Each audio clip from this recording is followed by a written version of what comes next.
On August 9, 1978, Olympic Airways Flight 411, a Boeing 747-200, was speeding down the runway when, just after takeoff, one of its engines exploded. With passengers and crew on board, the flight's fate, which had 418 passengers on board, hung in the balance as the plane was on the edge of disaster, flying dangerously low over Athens. A critical misinterpretation led them to turn off the water injection pumps, reducing engine thrust at the worst possible moment. The plane's ability to climb was severely compromised, forcing Captain Siphus Migatis to make split-second decisions and breaking a vital role to avoid catastrophe. If the plane crashed, it would have been the third most catastrophic crash in aviation history. But did it crash, or did the crew perform a near miracle? Welcome aboard Olympic Airways Flight 411. Please fasten your seatbelts, viewers, because you're in for a wild ride. We've all flown on an airplane and seen the unusual sights, a sky filled with clouds and miniature versions of everything below. But the passengers on Olympic Airways Flight 411 experienced something out of a movie. They soared close to buildings, feeling like on-air tourists. They cheered and laughed, and there was complete bliss in the cabin. Inside the cockpit, however, it was a completely different story. The year was 1978, and Olympic Airways Flight 411 was set to take off from Alinacon International Airport, bound for John F. Kennedy International Airport. The crew included Captain Siphus Migatis and co-captain Kostas Fakardos. Captain Migatis, a 55-year-old with 32 years of experience with Olympic Airways, was a highly regarded pilot. A veteran, he had the credentials and reputation of one of the nation's best pilots. However, being human means making mistakes. And when you're in a steel vessel in the sky with 418 lives in your hands, mistakes can be costly, and someone must pay the price. The co-pilot, Konstantinos Kostas Fikaros, was equally experienced and was a close friend of Migatis, and in this flight happened to be Migatis' instructor. Olympic Airways operated using the iconic Boeing 747-200, the world's first jumbo jet. In the 1970s, the 747 was a symbol of prestige and was widely adopted by many airlines. The Olympic Airways, being Greece's national carrier, acquired several 747s for its prime routes, including the non-stop flight between Athens and New York. This naturally allowed the airline to accommodate larger numbers of American tourists in a single flight, reducing per-seat costs and making travel more efficient and accessible. The Boeing 747-200 was an upgrade from its original and had better and even more powerful engines and a higher maximum takeoff weight. But how could they achieve this while reducing the cost? Thanks to a groundbreaking innovation by Pratt & Whitney in the 1960s, the high bypass turbofan engine made it possible for such a massive aircraft to take off. Specifically developed for the 747, the JT9D engine, equipped with water injection, delivered the necessary thrust for this heavy jumbo jet. This seemingly minor detail would later be crucial in the unfolding disaster. At approximately 2 p.m., the 418 passengers and crew were set to depart Athens for a direct flight to New York, loaded with 160 tons of fuel for the transatlantic journey. The aircraft weighed at 770,000 pounds on that day, nearing its takeoff climb limit of 780,000 pounds using the JT9D 7A wet thrust engine. The weather on the day of the flight was clear but hot, with temperatures reaching 90 degrees Fahrenheit. For Athens, such conditions were normal in August. Now, the Athens to New York route was important to Olympic Airways as it showed its capacity to operate extended international flights and enhance its status as Greece's flag carrier. The Boeing 747-200, equipped with Pratt & Whitney JT9D turbofan engines, was well suited for this route. Before starting its transatlantic journey, Olympic Airways Flight 411 underwent complete pre-flight checks to ensure the aircraft's safety. The flight crew carefully reviewed all systems, checking for any differences or potential issues. These checks included verifying the functionality of the flight control systems, fuel levels, hydraulic systems, avionics, and engine performance. Captain Siphus Migatis and First Officer Konstantinos Fakardos reviewed the flight plan, weather conditions, and air traffic control information. The engineers also inspected the turbofan engines, ensuring that the water injection system, important for providing additional thrust during takeoff, was functioning correctly. All systems appeared normal and the aircraft was declared fit for the journey. After completing the pre-flight checks, the crew communicated with ground control to report the aircraft's status. After receiving a positive assessment, they were granted clearance for takeoff. This clearance signaled that both the aircraft and crew were prepared for departure, and air traffic control had confirmed a clear path for the initial stages of the flight. The Boeing 747-200, also known as Olympic Zeus, began its taxi to runway 33 right. right. This runway, being one of the main runways at Kallithea International Airport, was perfect for handling the massive weight and size of the 747. The aircraft was moving steadily along the taxiway, guided by Captain Migatis and First Officer Ficardos. As the aircraft taxied down the runway, the pilots noted a sluggishness in the plane's performance. Engines 3 and 4 idled lower than usual, which meant that everything might not be functioning normally as they thought. But despite these observations, the crew remained focused and continued to prepare for takeoff, unaware of the challenges that they would soon face. As Olympic Airways Flight 411 began its takeoff roll, the flight roared to life with its 4 turbofan engines generating immense thrust. The aircraft was accelerating down the runway, gaining speed steadily. However, approximately 9 seconds after liftoff, disaster struck. Engine number 3 suffered failure due to overheating, resulting in a loud explosion that sent vibrations throughout the aircraft. The overheating of the turbine cooling pipes had caused a critical failure, resulting in a loss of thrust and a significant imbalance in the aircraft's power output. However, just as the plane was about to take off, the crew heard a sudden, intense thrust sound. Where did it come from and what had just happened? How could you react if you heard an explosion shortly after takeoff? What would be your first thought in such a scenario? Let us know in the comments below. The Boeing 747-200 was accelerating down the runway for takeoff when tragedy struck in the form of an engine explosion. The passengers held their breath with one question in their minds: would they make it out alive?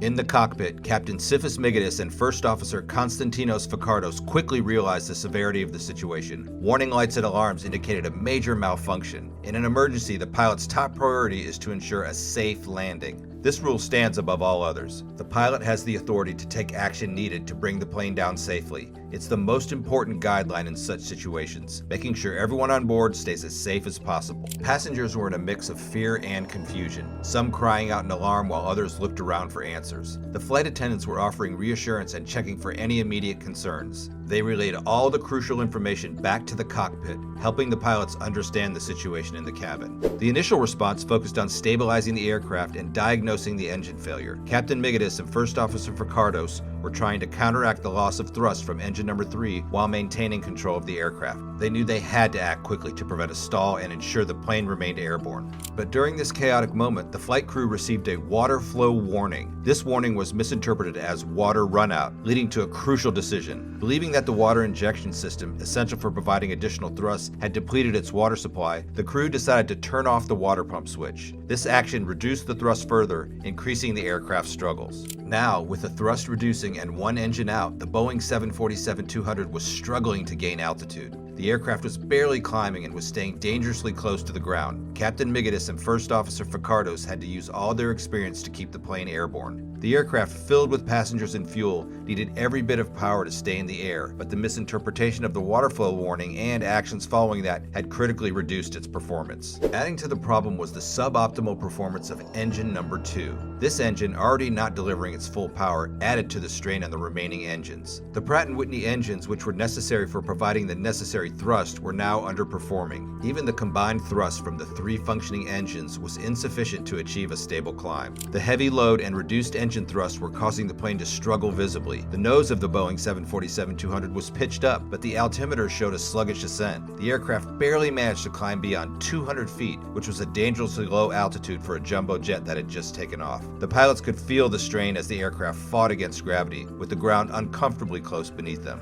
Captain Migatis knew that unconventional measures were necessary. At an altitude of just 35 feet, far below the typical safe height for such actions, he issued an immediate command to retract the landing gear. This became a key decision despite being highly risky. Would you have had the courage to retract the landing gear in such a dangerous situation? The extended landing gear created significant drag, reducing the aircraft's already compromised performance. By retracting the gear, Captain Migatis was trying to reduce this drag and improve the aircraft's aerodynamics, helping to gain some altitude and airspeed. This risky decision was necessary to prevent a potential crash. But this choice also carried considerable risks. If the maneuver failed, the aircraft might not have sufficient altitude to recover, leading to a catastrophic outcome. However, given the immediate threat of stalling and the distance to the ground, this was a calculated risk that had to be taken. As Flight 411 approached a 200-foot hill near Alamos, the stakes could not have been higher. The plane, still straining to gain height, narrowly cleared the hill. The margin was terrifyingly narrow, with the enormous Boeing 747-200 barely making it over the hill with a few feet to spare. Captain Migatis and First Officer Ficardos struggled with the control controls, desperate to get the plane to safety despite all of the challenges. But then it faced the immediate danger of flying over densely populated areas. The neighborhoods of Kallithea,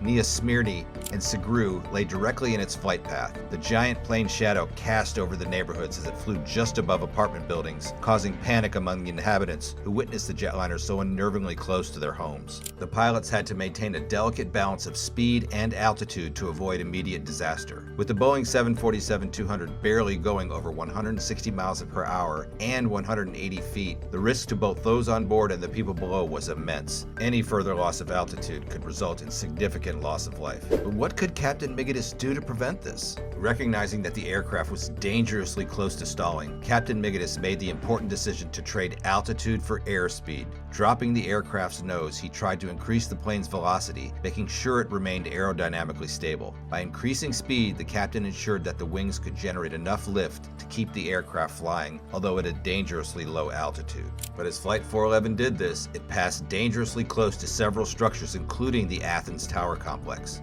The crew's skill kept the aircraft on a path that avoided a catastrophic collision, steering it away from densely populated areas and towards a safer trajectory over the sea. Having narrowly avoided disaster, the next problem was Mount Igalo. The aircraft was approaching this formidable natural barrier while still struggling to gain altitude and maintain airspeed. The pilots and crew knew that any miscalculation could result in a horrifying tragedy. The mountain stood at 1,539 feet, which meant that the aircraft was in no position to overfly. The crew knew that they needed to make critical adjustments to navigate safely past this natural barrier. Captain Migidis and First Officer Fakardos needed to find an alternative route or method to avoid the mountain while keeping the aircraft airborne. But how could they manage to navigate safely past this formidable barrier? The flight engineer was focusing on maximizing the performance of the remaining engines after realizing the urgent need for additional power. He provided the necessary power to assist in the crucial maneuvers ahead by carefully managing the throttle and ensuring the engines operated at their maximum potential. For them, every bit of thrust was crucial. They needed to squeeze out as much performance as possible from the compromised engines. As the aircraft reached the coast, the southwest sea breeze began to play a favorable role. The light headwind provided a slight increase in lift. The breeze helped the aircraft gain a bit more altitude and improved its overall performance. This natural support and the crew's efforts to optimize the engines allowed Captain Migidis to execute a banked turn away from the mountain, steering towards the safety of the open sea. Captain Migidis understood that turning the aircraft out to sea was the only safe option. With limited altitude and airspeed, attempting to climb over the mountain was not possible. Instead, he decided to navigate the aircraft away from the immediate danger, buying precious time to stabilize the flight. The crew's efforts began to pay off as Flight 411 cleared Mount Igalo and steered out to sea. The aircraft, now away from danger, started a gradual climb to a safer altitude. This ascent was slow and difficult, but every foot gained brought the aircraft one step closer to safety. At 300 feet above ground level, the aircraft finally reached a height where the danger had passed. However, the crew remained alert, knowing that any more mistakes could have catastrophic consequences. Now, as the aircraft climbed to safety, Captain Migidis made the decision to retract the flaps. While this reduced drag and improved the aircraft's overall performance, it also required careful management of speed and angle of attack. What factors do you think the pilots had to consider before making this decision? Let us know your thoughts in the comments. After clearing the imminent danger and stabilizing the aircraft, Olympic Airways Flight 411 started its journey back to Kallithea International Airport. The crew was now at a safer altitude of over 1,500 feet, and the aircraft was now soaring steadily towards its destination. The crew made the decision to dump excess fuel to reduce the aircraft's weight. This standard procedure ensured a safer landing by minimizing the risk of excessive stress on the landing gear and airframe. Following the completion of the fuel dump and the aircraft reaching a suitable weight, Flight 411 prepared for its final approach at Kallithea International Airport. The crew and passengers were confident as the pilots efficiently guided the Boeing 747-200 towards the runway with steady hands. The aircraft touched down smoothly with its descent cushioned by the aircraft's landing gear. Despite the earlier nightmare, the Boeing 747-200 rolled to a controlled stop on the runway. On the ground, airport personnel and emergency responders watched as the aircraft landed safely. At that moment, a sense of relief swept through Kallithea International Airport, marking the end of a horrifying situation and the beginning of a story of survival and heroism. And as Captain Migidis stepped off the aircraft, he was greeted by his two daughters, who had been fearing the worst and waiting for him at the airport. The Greek National Air Safety Board, called the Air Accident Investigation and Aviation Safety Board, wasn't set up until 2004. They analyzed data from the flight recorder and conducted interviews with the flight crew. This uncovered crucial insights into the sequence of events leading up to the engine explosion and the crew's response. One of the key findings of the investigation was the misinterpretation of the water injection pumps by the flight crew. The crew accidentally turned off the pumps in their hurry to respond to warnings, leading to a decrease in thrust and the loss of altitude. After about 325 seconds, the crew manually increased thrust and the plane climbed normally. The lowest speed recorded during the flight was 158 miles per hour. This critical error shows us the importance of clear communication and procedural adherence in high-pressure situations. The investigation also revealed the root cause of the engine explosion, tracing it back to overheating of the turbine cooling pipes. This failure resulted in a loss of power in the remaining engines, worsening the crisis faced by Flight 411. Despite the danger lasting for 93 seconds, Captain Migatis kept the plane flying, even though it was at a very low altitude and below the minimum speed. All Boeing simulations of Flight 411 resulted in crashes. Equipped with the investigative results, Olympic Airways proceeded with introducing several procedural changes with the goal of avoiding future incidents of this kind. Improved communication protocols, updated maintenance procedures, and better training for flight crews were some of these changes. Captain Sifis Migatis was proud of his role in successfully navigating Flight 411 to a successful landing despite the difficulties he encountered.